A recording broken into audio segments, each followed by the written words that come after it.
Amsterdam wasteland. It's about, yeah, there's lots of areas affecting the cities right now that are huge tracts of open land that are just sitting underutilized, vacant, and totally unused. And so it was really inspiring for me, at least, to see that there's an initiative already taking place about that kind of collaboration and communication.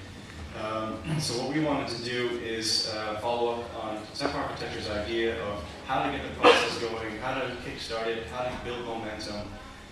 And they had this very simple idea of these urban pioneers that would kind of go out, scout out these locations, and then they would be able to meet with a manager of the area, a designer with expertise of how to design spaces, the developer with the money, maybe a vision, lending some advice, and ultimately, of course, the landowner. Who are the landowners that are sitting on these things and doing nothing? So one of the first things we did was basically turn the question on its head. What if the urban pioneer was the expert? They didn't need to go to the expert, but he became the expert. He became the landowner. What happens if he himself was the designer? What if he himself was the manager and ultimately the developer? We wanted to use this temp theme to test our hypothesis. What happens if they own a piece of land for 365 days? And so rather than going to a place to meet all these experts, what happens if that place just became a platform? And so we wanted to test this idea with Zeeburger Island. This is one idea, this is one screen we have. Basically, the city of Amsterdam hires a young office to come up with a very temporary plan for the infrastructure and how to access these plots. All the plots are exactly the same.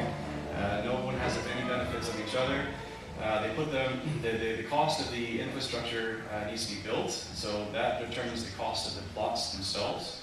And then these go online, and of course there's a moment where these people can organize themselves before they go online, and during online they can share this information. So we're just using a scenario now, let's say €1,000. What's a piece of Amsterdam worth for 1 year for anybody?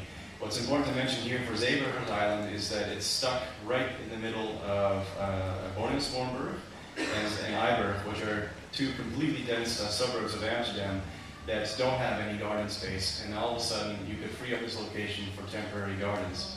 So these people the bidding's done, they purchase their plot, they have their app, the home screen is activities, things are starting to happen.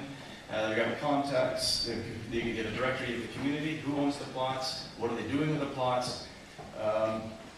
Then there's other aspects that we're going to get into called the contribution, and that's another important notion. So your profile, you go to your profile and you can see who your adjacent property owner is. You contact him. You can swap locations because they're all the same, and you get into the immediate dialogue of making community. You start making community, and we're interested in the offline-online parallels because normally in the Folkestown situation you have a clubhouse, and the clubhouse has the notice boards and the message boards, but these are, of course, should become a virtual aspect. So it's a virtual clubhouse where people are notified on the couch and in your bed. There is a barbecue coming up. Who are you attending? So there's this kind of instant community thanks to the location, the plot, but also the virtual communications. So the area in Zeeburg is broken down into